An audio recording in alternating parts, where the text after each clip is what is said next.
Discriminación positiva o ingeniería social. Hola y bienvenidos a Criterio Ético. Soy Juan, he sido profesor de ética aplicada, ética y política pública en la Universidad del Estado de California durante 20 años.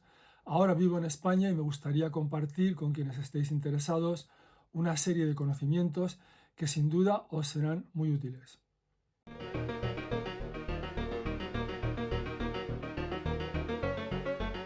A comienzos de la década de los años 60 del siglo pasado, se empezó a desarrollar en Estados Unidos un tipo de legislación que se denominó de acción afirmativa y que nosotros hoy denominaríamos de discriminación positiva.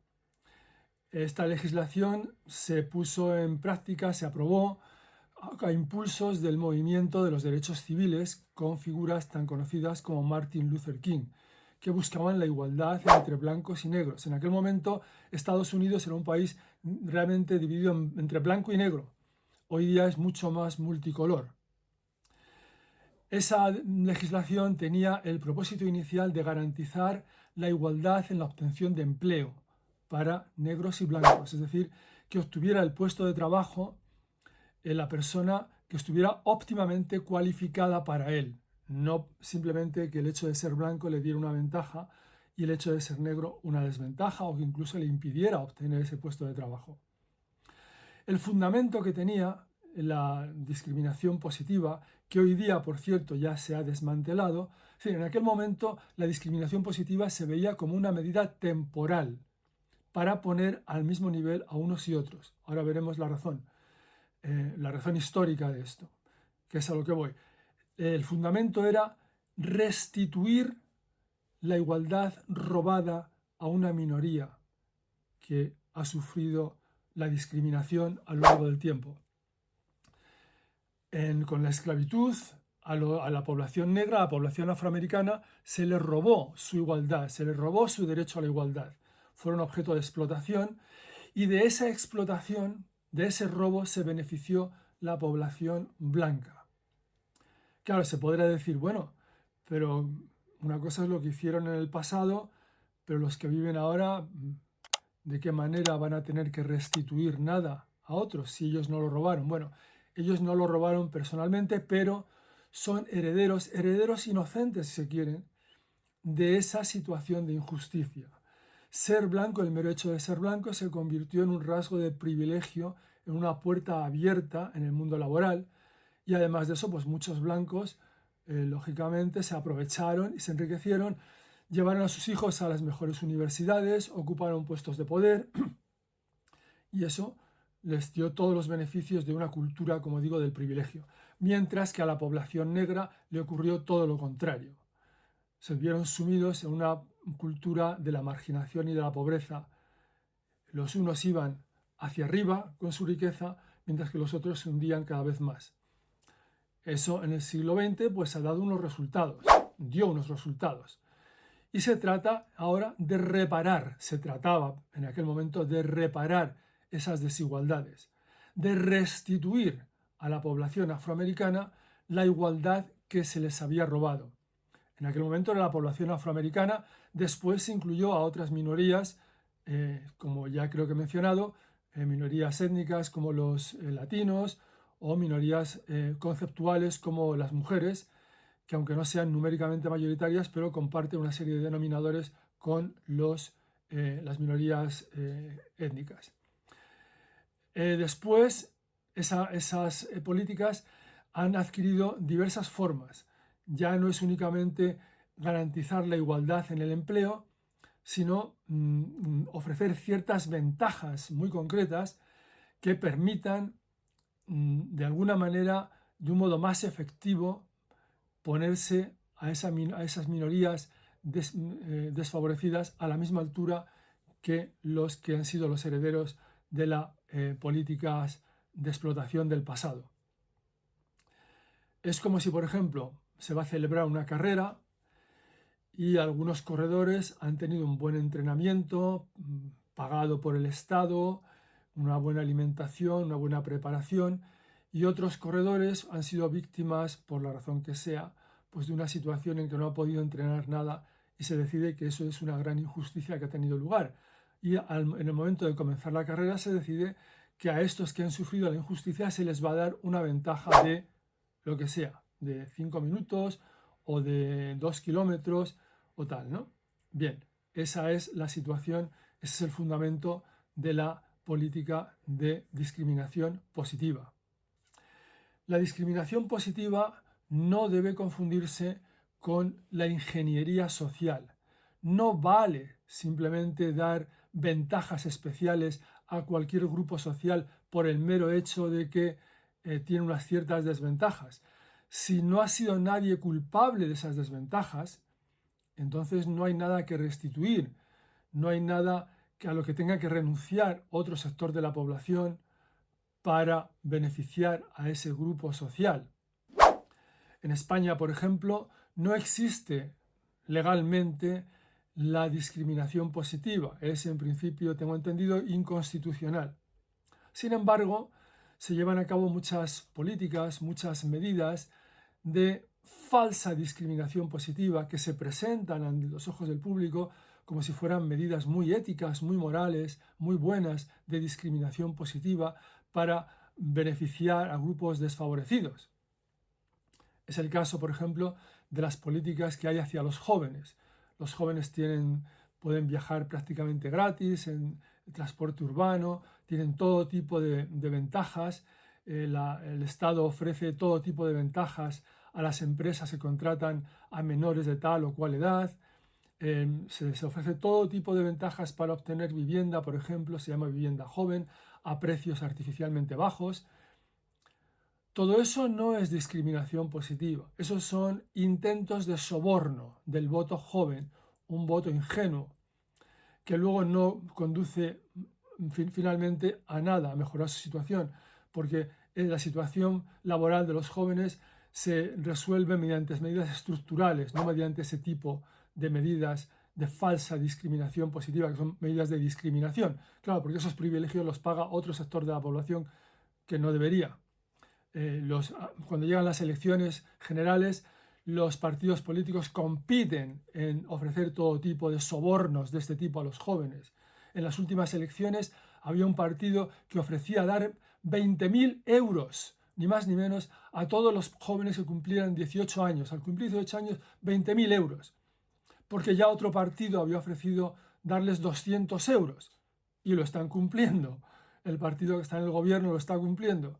Cuando una persona cumple 18 años le regalan 200 euros para que vaya al cine, al teatro, de fiestas, culturas, que no se aburra. Y como eso hay muchas otras medidas de ese estilo. Antes de seguir con el contenido del vídeo, quiero recomendarte una herramienta que te puede resultar muy útil si estás en proceso de decidir qué carrera quieres estudiar, qué estudios quieres llevar a cabo. Tú o cualquier amigo que conozcas. Se trata de la web orientadoreducativo.es. Es una web diseñada para ayudarte a encontrar la carrera que mejor se adapta a ti. Puedes además realizar su test inteligente gratuitamente y descubrir qué opciones encajan con tus intereses y habilidades. Además encontrarás información detallada sobre grados, salidas profesionales y mucho más. No dejes tu futuro al azar. Visítala hoy mismo, orientadoreducativo.es, y da el primer paso hacia tu mejor decisión.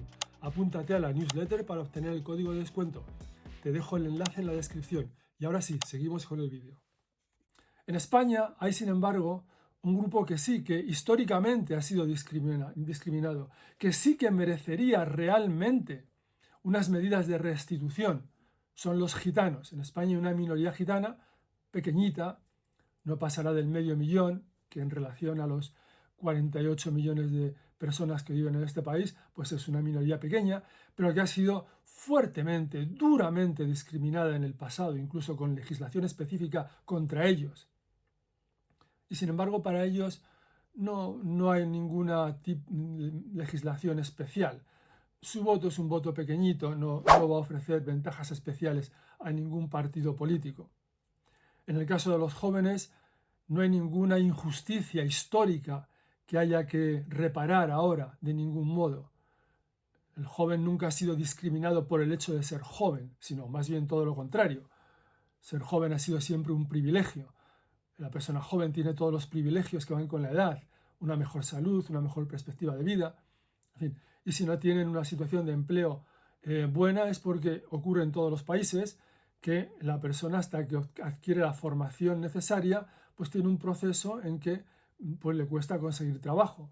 Y además las medidas que hay en España de falsa discriminación positiva hacia los jóvenes, como he dicho antes, no dan los resultados pretendidos. En los países como Estados Unidos, en que ese tipo de medidas están prohibidas hacia ese grupo, hacia los jóvenes, hay una tasa de desempleo juvenil mucho menor que en España. Eso debería hacernos pensar. Las medidas de discriminación positiva, como digo, a veces se pueden convertir en ingeniería social, en actos de privilegio. Pero también el privilegio tiene su lugar. Hay privilegios que están moralmente justificados, aunque la palabra privilegio pueda sonar tan mal. Por ejemplo, la ley obliga a que en los nuevos edificios que se construyan y en cualquier tipo de establecimiento comercial haya una serie de accesos, de rampas, de ascensores especiales pensados para facilitar el acceso a las personas con discapacidad. Si lo pensamos, el número de personas, el porcentaje de población que sufre ese tipo de discapacidad que requiere medios especiales para entrar en un edificio es mínimo, es absolutamente microscópico en relación al total de la población.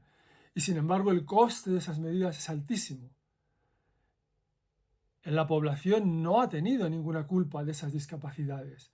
No hay ninguna razón histórica que nos obligue a restituir a ese sector de población nada, puesto que no se les ha robado nada. No han sido objeto de una injusticia social. Han sido objeto, de un accidente de la naturaleza que les ha puesto en esa situación. Y eso requiere no una medida de discriminación positiva, puesto que no hay nada que restituir, no se les ha robado nada, sino de privilegio, pero de privilegio moralmente justificado.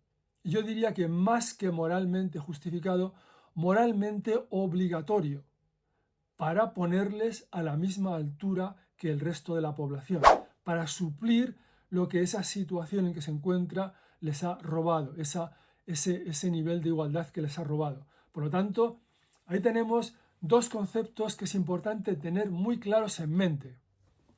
El de discriminación positiva, que requiere una situación en el pasado injusta que ahora es necesario reparar.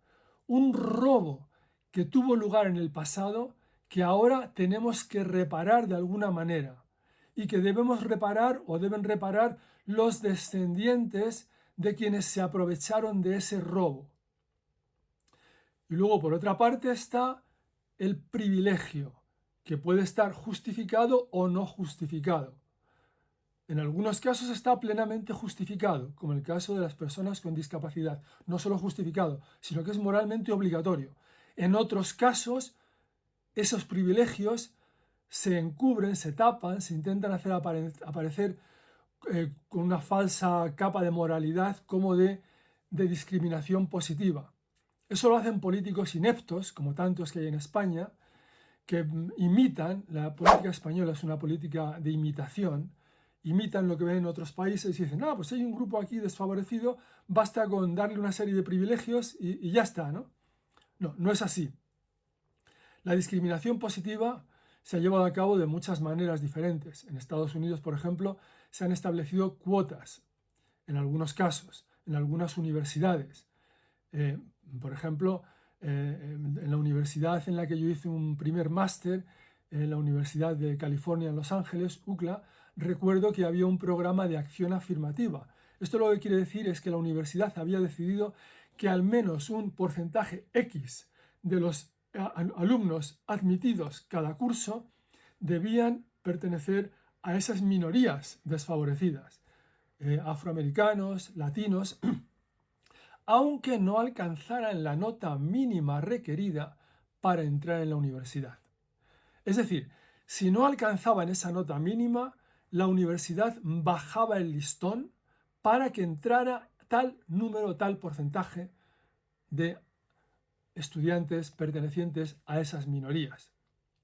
Y después, una vez ya ingresados a la universidad, se les ofrecía los medios de apoyo para ayudarles a estar al nivel de los demás estudiantes. Entonces se les ofrecían tutoriales especiales de apoyo a las asignaturas que tomaban, para que con ese apoyo especial pudieran estar.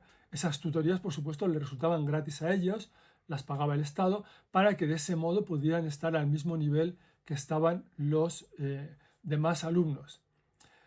Esa es una manera de hacer la discriminación positiva, mediante las cuotas. Como digo, hoy día la discriminación positiva en Estados Unidos se ha desmantelado. Y se ha desmantelado a petición, sorprendentemente, en gran parte, y el inicio de quienes han iniciado el desmantelamiento, de quienes han empezado el desmantelamiento, han sido negros, han sido personas de origen afroamericano. Porque para ellos, o según lo argumentaban, la discriminación positiva lanza la sombra sobre su capacidad profesional de que han conseguido llegar a donde han llegado simplemente por beneficiarse de ese tipo de medidas. Eso ha sido un argumento fundamental para ellos, para rechazar la discriminación positiva. Ha habido una gran controversia, pero la conclusión es que hoy ha desaparecido prácticamente del todo y en muchos estados está simplemente prohibida. La discriminación positiva allí es algo del pasado, prácticamente. Aquí en España hay medidas que se podrían calificar o encubrir como discriminación positiva. En el caso de los jóvenes, como he dicho, no las hay donde debería haberlas, como en el caso de los gitanos. Hay unas medidas extraordinarias en el caso de las mujeres, que se dice que son para prevenir la violencia de género, pero son medidas abiertamente desigualitarias. La palabra de una mujer vale más que la de un hombre en determinados contextos, y eso es una cosa que requeriría una profunda reflexión, en la que no vamos a entrar en este vídeo, pero en la que entraremos en otro vídeo. Si os ha interesado este vídeo sobre la discriminación positiva, la diferencia entre discriminación positiva e ingeniería social dirigida al soborno, a conseguir más votos, la diferencia entre privilegio justificado y privilegio injustificado, que es en lo que consiste la ingeniería social. Si os ha interesado esta explicación, os invito a que le deis al like, a que os suscribáis al canal para que os lleguen las alertas de los nuevos vídeos, y a veros nuevamente en un próximo vídeo interesante. Hasta pronto.